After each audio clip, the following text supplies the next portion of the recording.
ৰাতিপুৱা মই কাম ওলাই গৈছোঁ তাৰপিছত 3:30টাত মোক ফোন কৰা হৈছে তাৰপিছত কৈছে মাইকী মানুহে যে মোক মাৰিছে এনেকুৱা কৰিছে তাৰপিছত মই গৈছোঁ গৈ পিনি বিচাৰ কৰিছোঁ যে কোনে মাৰিছে কোনে নাই নগাটো পলালে মই যোৱা সময়ত নাছিলে তাৰপিছত মইতো গম নাপাওঁ তাৰপিছত ডাইৰেক্ট মই থানাত আহিছোঁ নগাবাদ পানীখেতি থানাত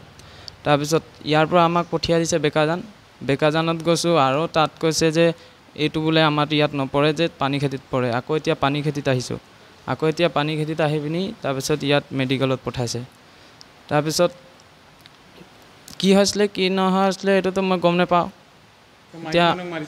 মাইকী মানুহক মাৰিছে বুকুত মাৰিছে চৰ মাৰিছে বোলে আৰু মাকো মাৰিছে চৰ মাৰিছে আৰু বন্ধুক লৈ আহিছিলে বোলে ঘৰত আহি পিনি মাৰিছে বন্ধুকো লৈ আহিছিলে বুলি কৈছে তাৰপিছত এজন আছিলে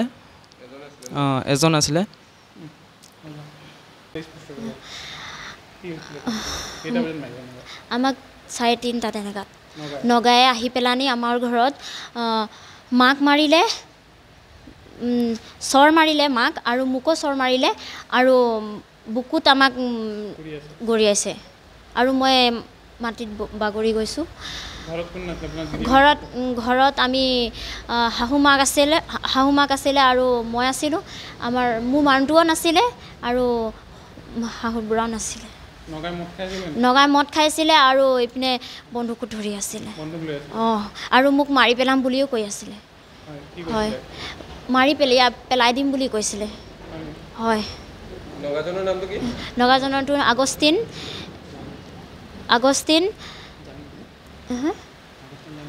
আগষ্টিন জামি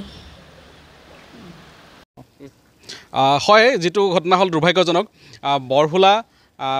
পানীখেতি আৰু বেকাজান আৰক্ষী চকীৰ অন্তৰ্গত সীমান্তৱৰ্তী অঞ্চল পানীখেতিত আজি নগা দুষ্কৃতিকাৰীয়ে আমাৰ ভূমিপুত্ৰ এজন তেজীয়া লোকক মাৰপিট কৰে আৰু তেখেতৰ পত্নীকো মাৰপিট কৰে আৰু যি নেকি মাককো মাৰপিট কৰে গতিকে অসমৰ কাৰণে এইটো দুৰ্ভাগ্যজনক কিয়নো আমি বিগত সময়বিলাকত কৈ আহিছোঁ যে সীমান্ত অঞ্চলবিলাকত বিভিন্ন দুষ্কৃতিকাৰীয়ে চলাই আহি আছে কিয় আমি বিগত সময়ত অভিযোগ কৰিছিলোঁ যে যিহেতু নাগা দুষ্কৃতিকাৰীয়ে ভৈয়ামৰ ফালে আহি ঘৰ বনাইছিল আৰু সেইটো আমি আপত্তি কৰিছিলোঁ স্মাৰকপত্ৰ প্ৰদান কৰিছিলোঁ মাননীয় উপায়ুক্ত মহোদয়ক আয়ুক্ত মহোদয়ক কিন্তু তেখেতলোকে কথাটো গুৰুত্ব প্ৰদান নকৰিলে তেতিয়া আমাৰ মহকুমাধিপতি মহোদয়ক আমি স্মাৰকপত্ৰ প্ৰদান কৰিছিলোঁ তেখেতলোকে সদায় গায়ৰা মন্তব্য দি আহিছে তাৰ ফলত কি হৈছে আজি যিজন খেতিয়ক আমাৰ কৃষি কৰ্মৰ লগত জড়িত তেখেতৰ পত্নী আৰু মাক ঘৰত অকলে থকা অৱস্থাত এজন নগা দুষ্কৃতীয়ে আহি ঘৰতে আহি বৰ বেয়াকৈ মাৰধৰ কৰে মহিলাগৰাকীক গুৰ মাৰিছে চৰ দিছে আৰু সেই নগা দুষ্কৃতিকাৰী অনায়াসে পাহাৰলৈ গুচি গৈছে যি নেকি সীমান্ত অঞ্চলটো আমি বাৰম্বাৰ কৈ আহিছোঁ যে সীমান্ত অঞ্চলত কেতিয়াও নগাক ঘৰ বনাবলৈ দিব নালাগে এই অহনি সংকেত যি নেকি চেনিজানত নগাই বৰ্তমান ঘৰ বনাইছে এঘৰ বা দুঘৰ তললৈ নামি আহিছেহে অসমৰ ভূমিফালে ঘৰ বনায় কিন্তু সেই ঘৰ নিৰ্মাণ কৰিয়ে তেখেতলোকে অসমৰ ভূমিপুত্ৰৰ ওপৰত অত্যাচাৰ চলাইছে কাইলৈ পৰহিলৈ যদি অধিক গাঁও তেখেতলোকৰ অসমৰ ভূমিফালে ঘৰ নিৰ্মাণ কৰে তেতিয়াহ'লে নিশ্চয় অনুমান কৰক পানীখেতি সীমান্তৱৰ্তী ৰাইজ চেনিজানৰ সীমান্তৱৰ্তী ৰাইজ কি অৱস্থা হ'ব সেয়েহে অসমৰ ভূমিপুত্ৰৰ যিকেইজন দুষ্কৃতিকাৰীয়ে নগাক সহায় সহযোগ কৰি আহিছে ঘৰ বনোৱাত কেইটামান পইচাৰ কাৰণে গতিকে তেখেতলোককো এনেকৈ দুষ্কাৰ্যৰ পৰা আঁতৰি থাকিবলৈ আহ্বান জনাইছোঁ আৰু আমাৰ জিলা আৰক্ষী অধীক্ষকজন আজি নেতৃত্ব দুৰ্বল হোৱাৰ কাৰণেই আজি যিসকল বহলা আৰক্ষী থানা আছে বেকাজান আৰক্ষী চকী আছে পানীখেতি আৰক্ষী চকী আছে তেখেতলোকৰ আৰক্ষী অধীক্ষকজনৰ নেতৃত্ব দুৰ্বল হোৱাৰ কাৰণে আজি এই থানাকেইখন বা চকীকেইখনৰ নেতৃত্ব দুৰ্বল হৈছে যদি আৰক্ষী অধীক্ষকজনে কঠোৰ বাৰ্তা প্ৰেৰণ কৰিলেহেঁতেন তেখেতলোকৰ ডিউটি সুচাৰুৰূপে পালন কৰিবৰ কাৰণে কেতিয়াও আজি নগা লোকজনে সেই অসমীয়া ভূমিপুত্ৰৰ ওপৰত অত্যাচাৰ চলাব নোৱাৰে সেয়েহে আৰক্ষী অধীক্ষকজনক আমি কঠোৰ হ'বলৈ আহ্বান জনাইছোঁ আৰু গৃহ বিভাগটো যিহেতু মুখ্যমন্ত্ৰীৰ হাতত আছে মুখ্যমন্ত্ৰী মহোদয়ক আহ্বান জনাইছোঁ যাতে আৰক্ষী অধীক্ষকসকলক নিয়োগ কৰোঁতে যে জিলাখনত কেনেধৰণৰ আৰক্ষী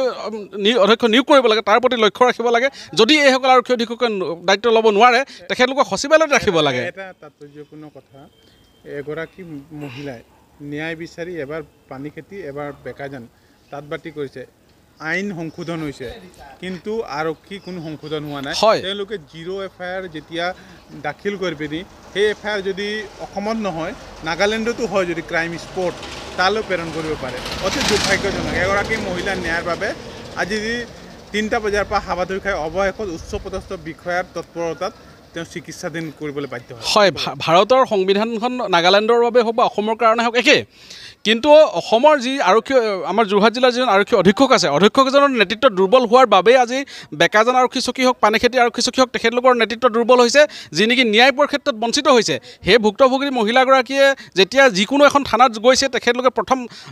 দায়িত্ব আৰু কৰ্তব্য আছিল যে মানুহজনী মেডিকেল লাইনে ট্ৰিটমেণ্ট কৰাৰ আৰু যিহেতু বৰহলা আৰক্ষী থানাৰ অন্তৰ্গত 2খন থানা গতিকে